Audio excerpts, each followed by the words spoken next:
Hello, this is Power Up with Pride, and I am your host, Dijon Ketchup, and we are about to get started with the Teleportower Plus run with Ikuyo. Hi, it's me, I'm ikuyo.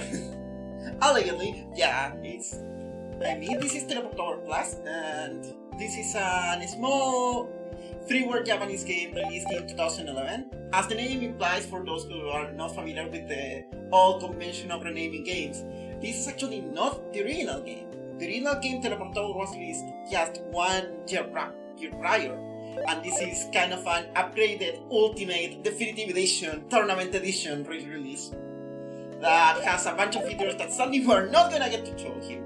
It has custom towers, it has randomizers, it has everything you want in a little puzzle platformer game and more.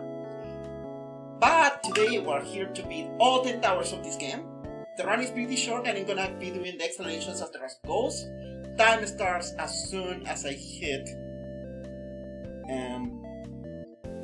any button to start this tower, which should be in 5, 4, 3, 2, 1, go! So, this is Teleportower Plus. It has a very simple mechanic. Every single screen is divided in halves, the left half and the right half, and I can teleport between them at any point just pressing a teleport button.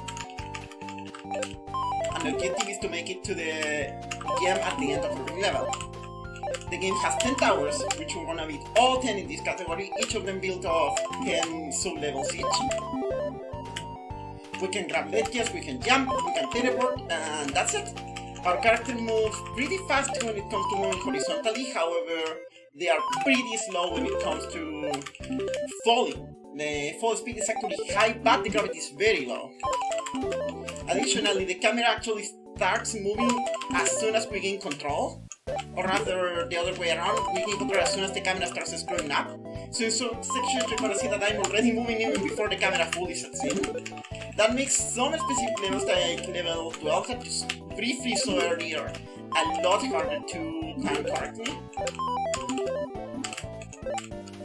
I'm also already using some technique. For example, I can partially clip into walls because the way the game checks teleports is that it checks for my position, which is at the bottom middle of my sprite, against whatever collision there is on the other side, which is basically as long as I'm not exactly to a wall.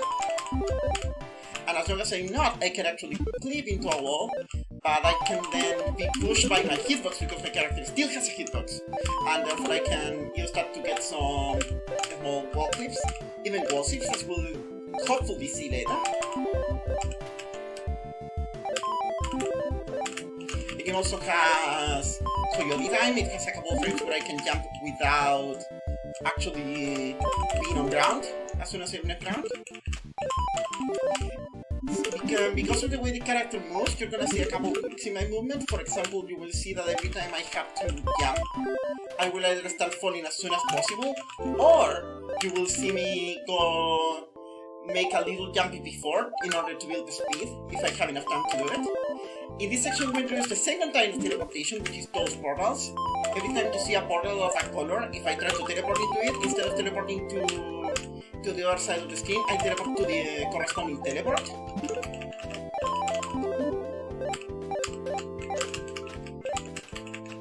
The game also has a jump buffer. I can basically hold jump for a couple frames before either grabbing a ledge or the ground, which allows me to jump a little bit faster. And now we're heading to Tower 5, which is the final tower of the original game.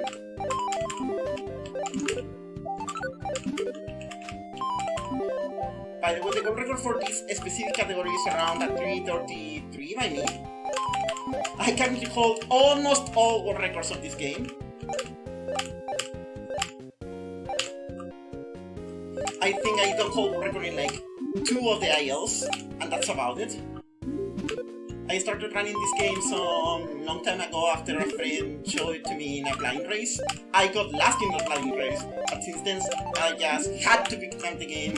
It's a really fun, really neat platformer. You can play it for free. So if you're even very interested in this game and can fully recommend. So we made it through the first 5 towers. Those were the easy part of the run. As you can tell by the fact that this team is in 12 minutes and we made that in hopefully less than 4.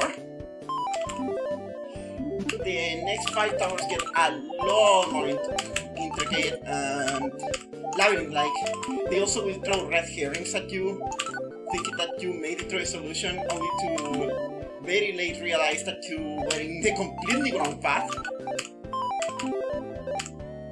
The game plays a lot with its puzzle platforming elements.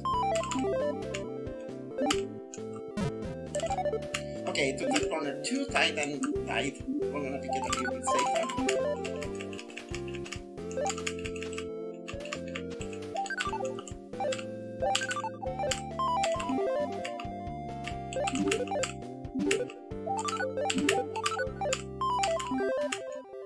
And we made it to Tower 6. Now we're here into Tower 7, which has my favorite music track of the 10 towers so far. This has like big flash game energy to me, which is one of the reasons I love this game so much.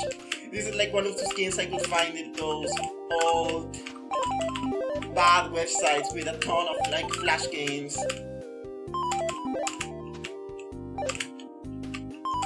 This game was actually not made in Flash, this game was made in multimedia fusion by a developer that goes by the name of Kaho. I hope to pronouncing that correctly.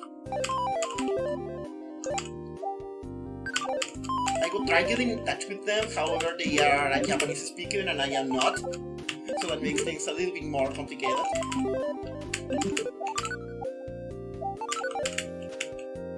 Anyway, we're about to approach the end of Tower 7.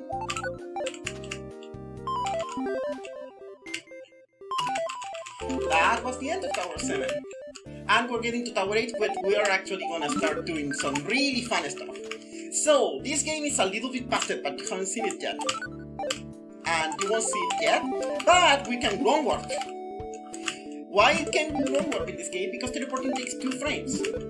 In the first frame, it actually checks that our teleport is valid, and it will only perform the teleport on the second frame. However, by the second frame, we can be in a different location, which means that we can be either going from a transition from colliding with a portal to not colliding with a portal, or from not colliding to a portal to colliding with a portal. And the game is only going to decide which type of teleport we are going to perform by the second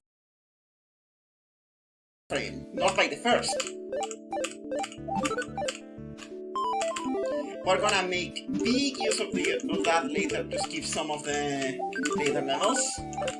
I tried to use it in level 71 here, however that was a little bit slow and I didn't get it. It's not a big deal, it only saves 1 second in that specific level.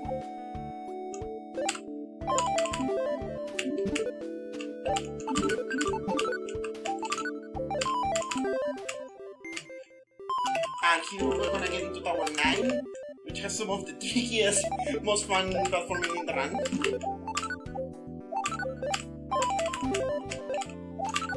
Also shouts to the music. Get your cat jams around. Music is very calming. It was made in Kingston, which is a fairly common music engine for Japanese composers that was partially developed by Studio Pixel of Cave Story fame. I always find a way to connect games back to Cave Story. Cave Story is just that important. Play Cave Story! You got the obligatory Cave Story reference in. Exactly! That's why he ran in power of Pride for. Anyway, here we're gonna try there's a ground warp. Basically I managed to teleport partially into the wall, which then pushed me out, and I was able to skip essentially half of that specific screen. Here we're gonna take a little corner cut as well. We are supposed to take the long way around, however we can just teleport and jump at the same frame there. And here we're gonna just plant our face at the wall until it gives. Still well done. And we're out of Tower 9, and we're heading to the final tower of the game. Time is about to come up. This is by far the longest tower casually. This is where a lot of Mystery Tournament runners get stuck. This game actually got some notoriety as a mystery tournament game. It was run even at GDQ during the tournaments. However, the speedrun itself in high level is kind of unknown. I'm the current world record holder, and this category used to be just 10 minutes long, just under 10 minutes long for 7 years before I started running it. It's now at 9:33, set up yesterday by me. It's a game I just love, and I hope you get to play it. It's really nice. It's really fun. The speedrun is not super hard. You don't have to go for the warm-ups, at least during the early sections of your run. You will not require them if you really wanna push for a good time. And we are about to end. This is the final level of the run.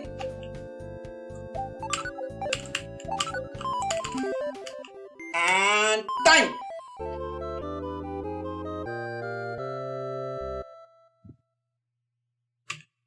That was the Teleportower Plus full game. Thank you very much for letting me show it. Yeah. GG. It